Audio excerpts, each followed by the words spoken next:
Probably the design, the whole design process is one of the funnest parts of what we do. Yeah, Myst was different because right up front from the beginning, we had to sit down and spend a good month, or over a month. It was about a month and a half. Every day just designing all the worlds, all the everything involved with it. Sitting down and going over puzzles and whether or not they'd be too hard or too easy, and whether or not they fit with the story, because there was so much story that was being developed at the same time. Right. It could kind of open up to the side where the so we'd extend the gameplay by having just the depth, the depth in the amount of places to explore. I mean, just so vast that you just felt like it was going on forever. And so we just go back and forth, and you wouldn't believe some of the stupid ideas that we Robyn ends up coming up with. Myst Island. Ha ha ha! This is where we film incredible movies. This is our incredible blue screen. Blue screen. This is our blue screen table. A real high quality production here. That's a dictionary on the table. I think it was $19.95 on sale. Special deal of $19.95. Yeah, we really got a good deal on It's it. regular like $99.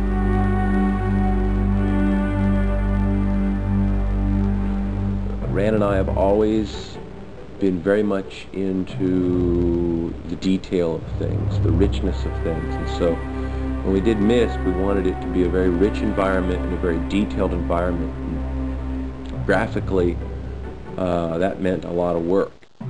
We are using a computer, in essence, to build sets. The stuff that we're doing for Myst basically has to be fully realized in order to move a sort of a virtual camera around this kind of virtual set. You take a camera and you place it in various positions in order to move, say, from one room to another or down a hallway.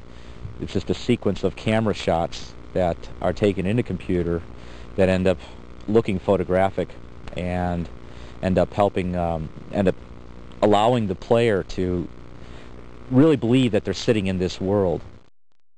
For example, if we're building a room, we tell the computer, okay, a wall goes in this place, and another wall goes here, and the floor goes here, a desk goes over here, and the desk has this wood surface, and it has these little gold handles in the front, and it has a carving in the front of the wood, or inlaid wood at this part. We would build an incredible amount of detail into our models. It was a time-consuming process. It meant that we would include everything up to the tiniest little screw or nail.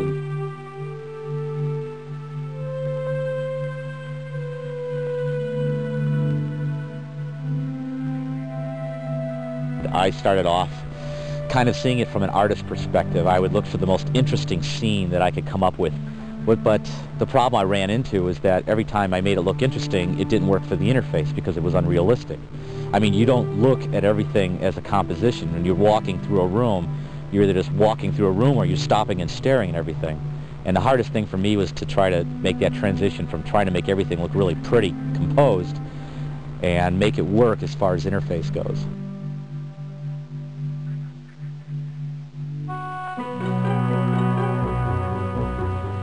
When we first started out, we had really no idea how we were going to be able to create these landscapes, especially how we were going to be able to create terrains where we specified what we wanted the terrain to be shaped like.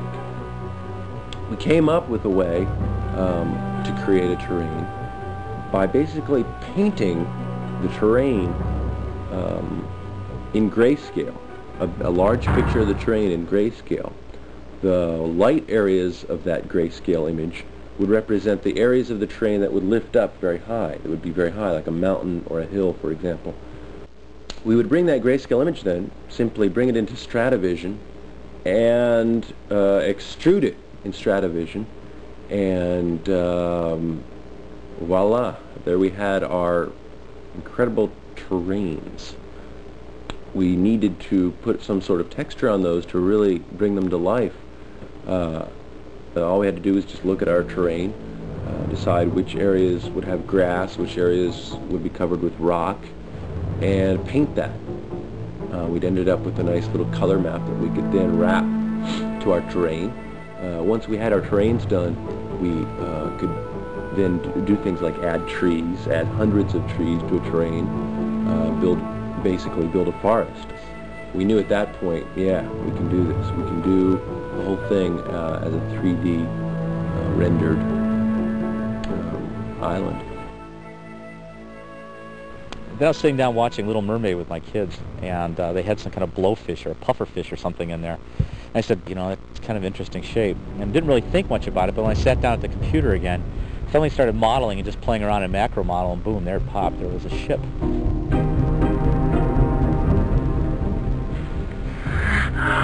Oh!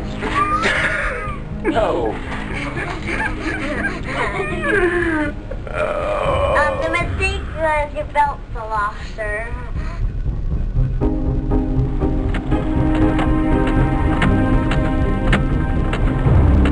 In order to figure out what sound, I'd have to wait until they actually finished the art, put it in context, and then I could say, ah, that's the kind.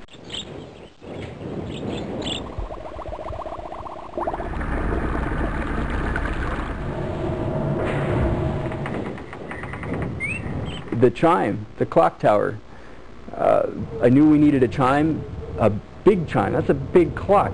So what I ended up doing is just taking my Craftsman 7/8 inch wrench with a lifetime guarantee I just whapped it, and it had such a reverberant sound. Of course, it was too high. I just dropped the sound lower and lower and lower till you had this big, nice bell sound from a wrench.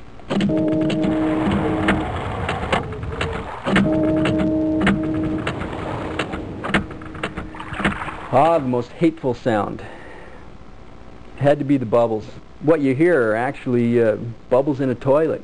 I tried big tubes, little tubes, sticking it way down there, you know, in the part where the trap goes down, and finally got it, but that was the biggest pain.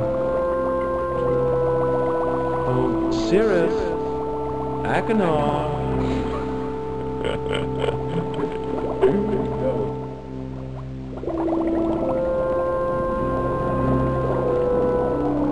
We didn't want music interfering with the gameplay, and so we weren't going to put any music in. When we finally did do a couple songs, we realized it wasn't an interference. It didn't sound like Super Mario Brothers. They seemed to really help the mood of certain places that you were at in the game. Once I sit down on the computer with a song in my mind, I can get it out fairly quickly. So I think the songs went pretty quick. But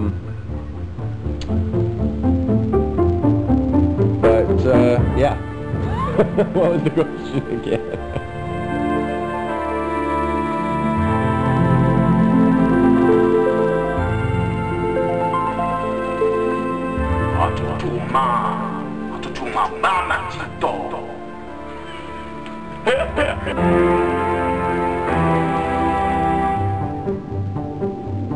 The biggest problem during the whole development was the CD-ROM speed. First thing we did was crop the images down to 8-bit using adaptive palettes for each age, and that worked great. We've got images on each age that look like 24-bit images.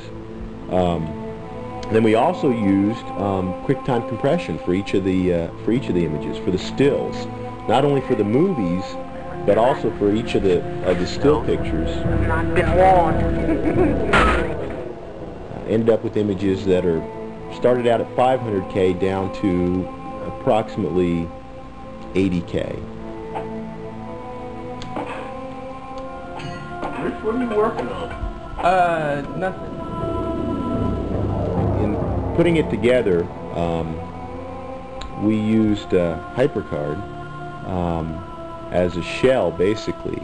And then John Miller from Simplex, we worked closely with him on the Color X commands to take out anything that wasn't necessary for getting the color to the screen as fast as possible.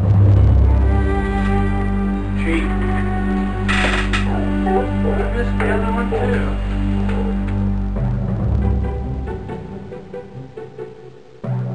Probably one of the most helpful things we did is we went through some focus group testing. That was an incredible way to get some really amazing input. And and getting to my notes, it's a great idea, a great concept. It's a complete departure from the main line of anything that's out there on the market today. Right there, this is not any game, any paradigm, anything you've ever seen before. You have no preconceived notions because you go into this and it's something totally new. But this game is so different, and the concept of living inside this world is what happens if you get sucked in. If you have time to play it, you just keep going and going and going and going. There's nothing like that at all.